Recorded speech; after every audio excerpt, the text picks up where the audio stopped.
And I love you guys. Thank you guys for working with me in spite of my nerves and everything else. Remember, guys, I'm literally a mom of 6, and I'm shocked that I'm on the same stage as Matthew McConaughey.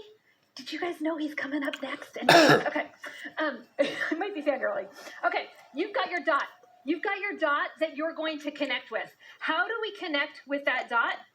I have 3 rules. 1, I call them my 3 million rules. My 1 million. 1, I want you to pick something that you can find 1 million people in. So earlier I read somebody, I think it was Linda, who says she does bread. Okay, Linda, there's 1 million people who eat bread. Okay, Lena, who's just a few minutes ago, who talked about makeup. There's 1 million people who put makeup on. So I want you to guess, is there 1 million people? Why? You only need a tiny, tiny little segment of that to be successful. How easy is it to find 1,000 people in that space if there's 1 million people? It's really easy, guys. And here's the deal. You only need 1,000 people in your audience, and you will have a successful business that can replace pretty much any income, depending on how you create your value, your offers. Okay? So to get this, you need 1 million people, but I also say something that you can picture $1 million in. Now, that doesn't mean you're going to make $1 million, although that's totally possible, and possible in time that you can't even imagine. Totally possible. But in addition to that, having an audience of picturing $1 million means you can just have, say, $50,000 of that million. How easy is it to get 100 sales, which would make $50,000 for Lena? How easy is it to get 100 sales if the pot's $1 million? Pretty easy, right? Okay, then the next one is 1 million minutes. Something that you could spend 1 million minutes working on, and that you love so much that you'll spend 1 million minutes on it. Because if you're building a business, guys, you should like the business that you're building. Okay, so those are my 3 rules.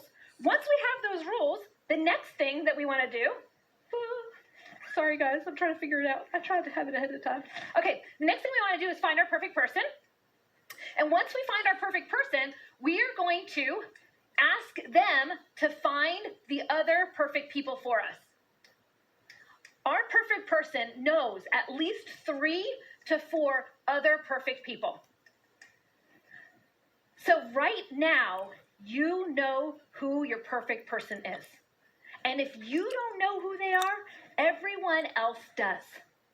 So I love to use something called a sifting question. I like to post a sifting question to help my audience, help me find my audience. So earlier I told you Jessie George. You could go into the Thrive community, search her name, and you'll find she did some sifting questions in the group. Who here does low carb? I'm trying to find you for low carb people. I'm going to create a program. I guess I'm speaking for her. I haven't had a conversation with her, so I don't know. I'm speaking for her. I'm going to find all my low carb people. She's doing that in the group. And then she says, hey guys, so we have a series. The first one is post a sifting question.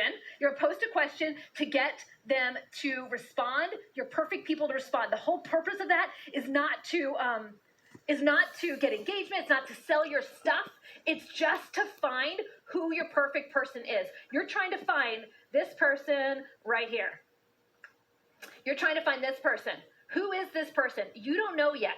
You will only find them when you post a sifting question. And they self-identify, yes, I'm low carb too. I'm creating a program about low carb. Maybe we can team up together and make bonuses for each other.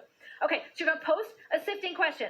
After that, then you're going to interact.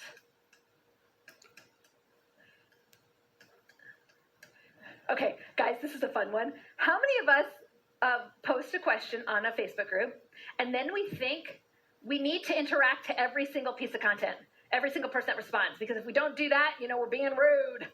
And next thing you know, we look like we're at a wedding reception line. We're going, hi you, hi you, hi you. And then we might even get in trouble with Facebook because Facebook really doesn't like repetitive comments. And so then we're not able to comment anymore, and we feel like we did something wrong because, well, we did something wrong. Okay, we want to interact, but we don't want to interact like a wedding reception line. How many of you have seen people who post, guys, I am so guilty of this because I barely work on my business anymore because we have it all automated and it's beautiful and it's awesome and amazing. But I've got questions that are scheduled for the next 9 weeks, and I don't know what they are. They just go out into the world. And supposedly I'm supposed to get online, and I do. I get online for one, so people who think I'm on social, I have over 4 million followers across 6 different social platforms, and 6 different properties, by them, like 2 pages here, one group there, etc.